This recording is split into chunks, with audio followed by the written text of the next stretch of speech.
하나님의 은혜와 사랑과 평강이 이 시간 충만하기를 주의 이름으로 축복합니다. 오늘 말씀은 남유다가 멸망당하는 환상에 대한 말씀입니다. 예레미야는 남유다가 멸망하는 모습을 보고 괴로워합니다. 19절 말씀 보겠습니다. 슬프고 아프다. 내 마음속이 아프고 내 마음이 답답하여 잠잠할 수 없으니 이는 나의 심령이 나팔 소리와 전쟁의 경보를 들음이로다. 이 말씀을 보면은 마음이 아프다로 표현이 되어 있지만 그저 아픈 수준이 아닙니다. 새 번역을 보면 이 말씀을 이렇게 번역을 하고 있습니다. 아이고 배야 창자가 뒤틀려서 견딜 수 없구나. 아이고 가슴이야 심장이 몹시 뛰어서 잠자코 있을 수가 없구나. 나팔 소리가 들려오고 전쟁의 함성이 들려온다. 이 아프다는 이 표현은 창자가 뒤틀리고 심장이 빨리 뛰어서 견딜 수 없는 고통과 괴로움의 표현입니다. 그리고 이 고통은 예레미야가 겪고 있는 고통이죠. 자기 동족과 자기 나라가 망하고 심판받는 모습을 환상으로 보면서 견딜 수 없는 아픔과 고통을 토로하고 있는 말씀입니다. 예레미야는 이 심판에 대한 고통도 고통이지만 이 심판을 받는 이유도 알고 있습니다. 그런데 정작 심판을 받는 남유다는 그 이유를 모르죠. 그리고 다가오는 심판도 믿지 않습니다. 예레미야는 지금 자신들이 당할 고통과 아픔을 생생하게 보고 있는데 그래서 그 말을 전하고 있는데 이스라엘은 남유다는 그 말을 믿지도 않고 그래서 회개를 하지도 않는 상황입니다.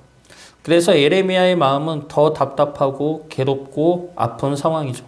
그리고 그런 걸 보는 하나님의 마음도 안타까워 하십니다. 사필귀정이라는 말이 있습니다. 무슨 일이든 반드시 옳은 이치대로 돌아간다라는 뜻이죠. 예전에는 이 말을 안 믿었습니다. 젊을 때는 악한 놈은 잘 살고 착한 사람은 손해만 본다 생각을 했습니다. 그런데 요즘에는 이러한 말처럼 일어나는 일을 많이 보게 됩니다.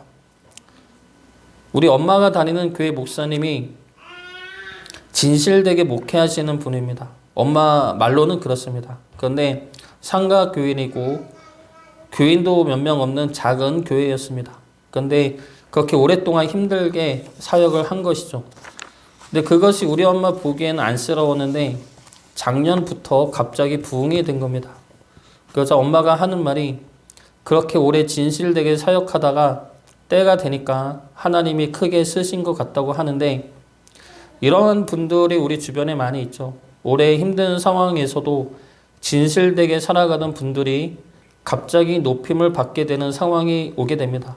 우리 지방의 목사님들 중에도 그러한 분들이 계십니다. 그런데 반대로 자기만 생각하면서 자기 성공을 위해 주변 사람을 희생시키던 사람이 어느 순간 밑바닥으로 떨어지는 일들도 있습니다.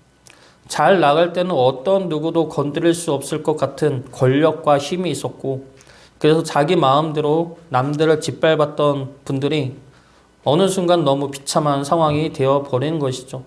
이러한 분들도 주변에서 여러 명 봤습니다.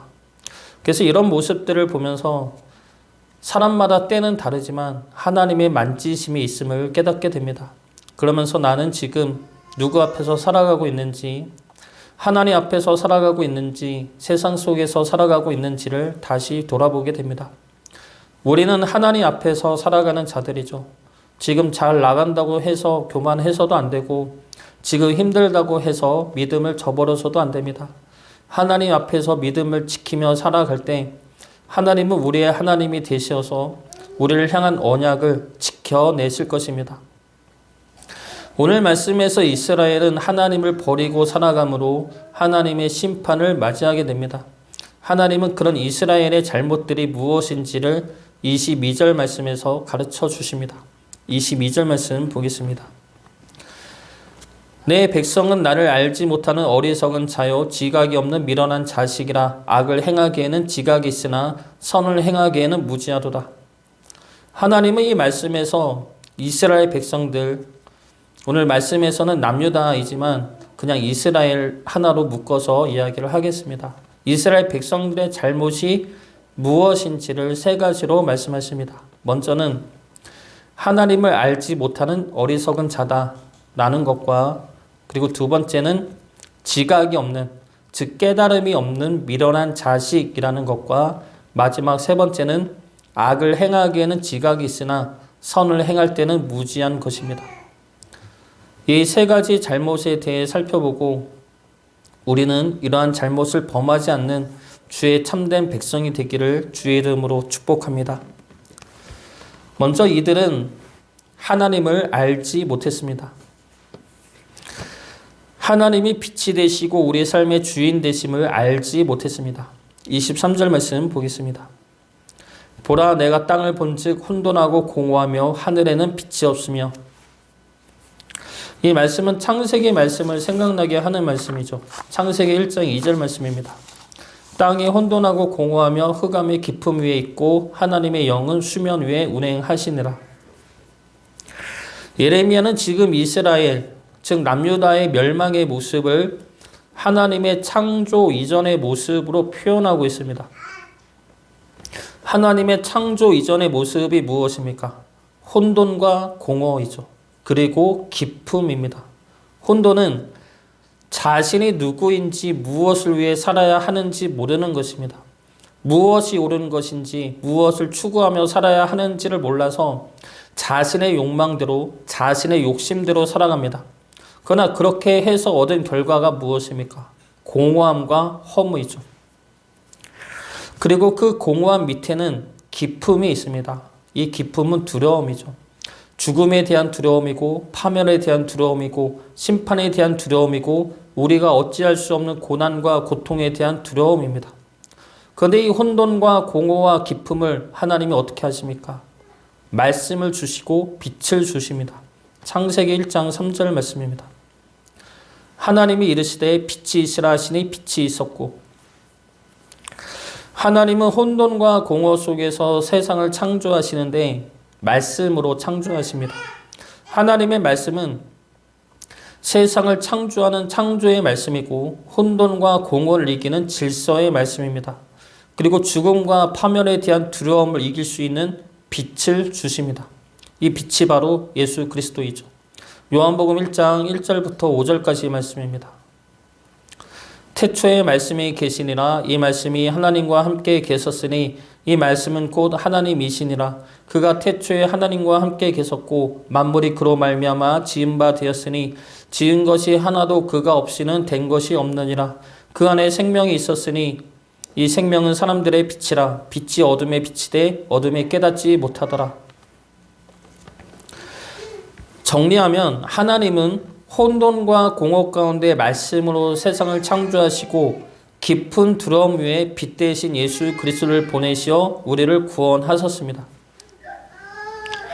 우리가 하나님을 안다는 것은 하나님이 세상과 나를 창조하신 창조주이며 하나님이 내 삶의 주인 되심을 믿는 것입니다. 그리고 하나님의 말씀이 우리가 따라야 할 말씀이며 진리이며 생명임을 믿는 것이죠. 우리가 그럴 때가 있습니다. 삶이 답답하고 허무할 때, 그래서 이것저것 해보지만 채워지지 않는 갈급함이 있을 때, 그때 우리를 건져주고 잡아주는 것이 하나님의 말씀이죠. 우리가 어찌해야 할지 모를 때 길을 알려주는 것도 하나님의 말씀입니다. 답답하고 공허할 때, 두려움이 임할 때 하나님을 바라보시고 하나님의 말씀을 보시기 바랍니다. 하나님이 우리의 참된 주인 되시고 우리를 생명과 선한 길로 이끌어 가실 것입니다. 우리 삶의 주인 되신 하나님을 알고 하나님의 말씀대로 살아가는 주의 자녀 되시길 주의 이름으로 축복합니다. 두 번째로 범한 이스라엘의 잘못은 깨닫지 못했다는 겁니다. 이스라엘은 하나님의 말씀과 하나님의 뜻과 하나님의 뜻, 마음을 깨닫지 못했습니다. 27절 말씀 보겠습니다. 여호와께서 이와 같이 말씀하시길 이 온 땅이 황폐할 것이나 내가 진멸하지는 아니할 것이며. 하나님은 이스라엘을 심판하지만 완전히 진멸하지는 않으십니다. 그 이유가 무엇입니까? 다시 회복시키시고 구원하기 위해서입니다. 하나님의 모든 뜻과 목적은 회복과 구원에 있습니다. 아담의 범죄 이후에 하나님이 행하신 모든 일의 목적은 회복과 구원에 있고 그 회복과 구원을 이루기 위한 목적에서 벗어나신 적이 없습니다. 지금 이스라엘을 심판하지만 이 심판 역시 구원하기 위한 심판이지 끝내기 위한 심판이 아닙니다. 그래서 하나님은 다 진멸하지 않으시죠. 남은 자들을 남겨두시고 그 자들을 통해 하나님의 구원 사역을 계속해서 이뤄 나가십니다. 이것이 하나님의 마음이고 하나님의 뜻이라는 겁니다. 이것을 깨닫지 못하면 우리는 하나님의 뜻을 오해하고 하나님을 원망하기가 쉽습니다. 우리에게 환난과 고난이 임하면 우리는 낙심하고 실망하죠. 그러면서 하나님의 뜻과 하나님의 마음을 오해한다는 겁니다. 하나님이 나를 사랑하지 않으시나, 하나님이 나를 심판하기를 원하시나, 하나님이 나를 버리셨나 오해하고 낙심한다는 겁니다. 그러나 하나님은 회복과 구원이라는 하나님의 뜻과 마음을 어느 순간에도 절대 버리지 않으시고 취소하지도 않으십니다. 우리가 어떠한 상황에 처해 있다 하더라도 우리를 향한 회복과 구원의 하나님의 뜻은 우리가 의심해서는 안 되는 것입니다. 어떤 한 목사님이 하나님의 음성이 우리에게 들리지 않는 이유에 대해서 설명을 한 영상이 있었습니다. 그래서 그걸 보는데 그분이 하나님의 말씀을 듣고 싶은데 왜 하나님은 말씀하지 않으실까? 침묵하실까? 이러한 질문에 대한 대답입니다. 그 대답을 한 외국인과의 대화를 예로 들어서 이렇게 설명을 합니다. 외국인이 영어로 이야기를 하는데 내가 영어를 모르면 그 사람의 말은 들리지 않는다는 것이죠. 그러면 그 사람이 말을 안 하는 것이 아니라 내가 그 사람의 말을 못 듣는 겁니다. 그 사람이 하는 말을 들으려면 내 안에 영어 단어나 영어 문장 구조나 문법에 대한 지식이 있어야 들을 수가 있습니다. 하나님의 언어도 이와 마찬가지라는 겁니다. 우리가 하나님의 말씀을 듣고 싶고 음성을 듣고 싶다면 먼저 성경의 언어가 내 안에 들어와 있어야 합니다. 성경 말씀이 나를 향한 언어이고 나를 위한 말씀임을 내가 믿고 안다면 하나님의 말씀이 들려지고 해석이 되어진다는 겁니다. 저도 목사여서 설교를 위해 말씀을 보지만 보면 볼수록 새로운 걸 깨달을 때가 많습니다. 그리고 최근에 분명하게 깨달아지는 것은 하나님은 회복과 구원의 하나님이라는 것이죠. 절망의 하나님이 아니라 소망의 하나님이고 심판의 하나님이 아니라 구원의 하나님입니다. 이것은 말씀 가운데 분명하게 선포되어지고 있는 말씀이고 하나님의 일하심입니다. 우리가 환경을 보고 상황을 보고 사람들과 내 자신을 보면은 하나님의 말씀이 해석되어지지가 않고 하나님의 뜻이 보이지가 않습니다. 그것들로는 하나님의 말씀과 뜻을 알 수가 없죠.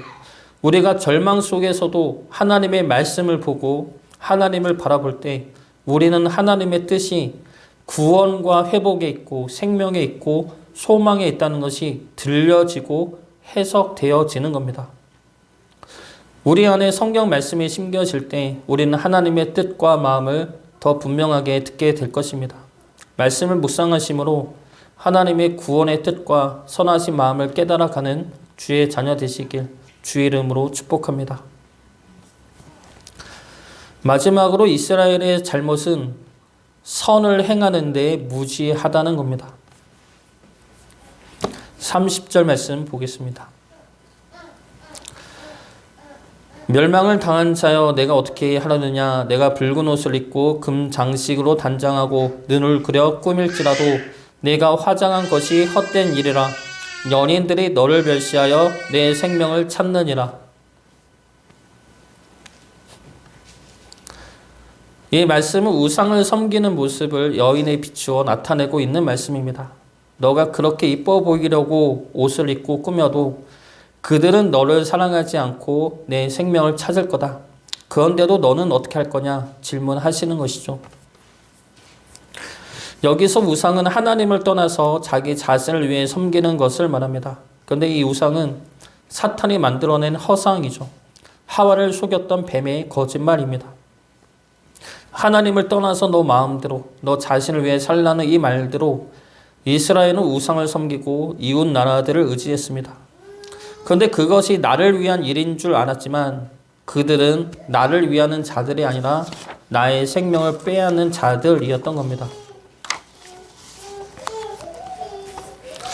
얼마 전에 마약왕이나 불리던 박왕열 씨가 범죄인이죠. 한국으로 압송되었습니다. 그러면서 그가 행했던 범죄들이 알려지기 시작을 했는데 저도 그 뉴스를 보면서 그 사람이 사탕수수밭에서 한국인 3명을 살인했다는 것을 그때서야 알게 되었습니다. 그래서 이러한 이야기를 아내한테 해줬더니 아내가 하는 말이 그 돈이 뭐길래 사람까지 죽일까 이런 말을 했습니다. 근데 이것이 보통 평범한 우리들의 생각이죠. 돈이 뭐길래 사람까지 죽일 만큼의 가치가 있을까? 그런데 이것이 우상이라는 겁니다. 그것들이 있으면 나에게 좋을 것이라는 생각을 갖게 하고 따르게 하는 것이 우상이죠. 사탄은 끊임없이 우리에게 우상을 만들게 하고 우상을 따르도록 유혹을 합니다. 우상은 철저하게 나의 잘못된 욕심과 욕망을 위한 것이기 때문에 선을 행할 수가 없습니다. 선을 행하는 것에는 무지하지만 반대로 악을 행하는 것에는 뛰어나죠. 범죄자들, 사기꾼들이 행하는 것들을 보면 정말 놀랄 때가 많이 있습니다. 어떻게 저런 생각을 할 수 있을까? 놀라게 되죠. 얼마 전에 남성들 모텔로 불러서 음료수를 주어서 죽게 한 여인이 있습니다. 젊은 여인인데 그 살인의 행위를 보면서도 저렇게도 죽일 수 있구나를 처음 알았습니다. 보통 사람들은 그런 생각 자체를 안 하는데 그들은 그런 생각들을 한다는 것이죠. 그런 생각들을 하니까 그러한 방법도 생각해낼 수 있는 겁니다.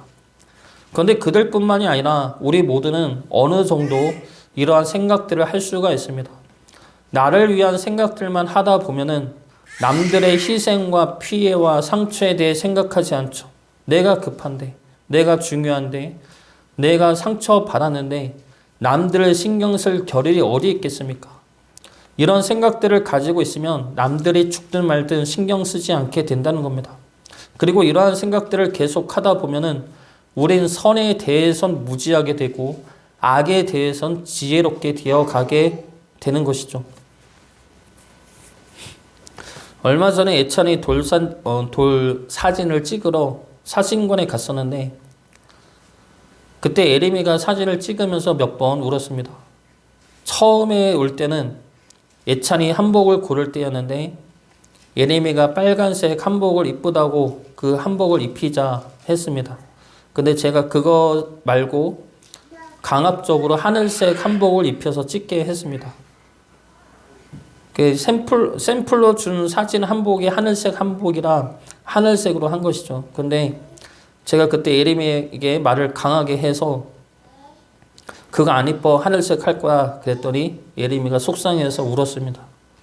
그리고 나서 사진관 관장님이랑 방에서 이렇게 계산하면서 이야기를 했었는데 그분이 이런 이야기를 하는 겁니다.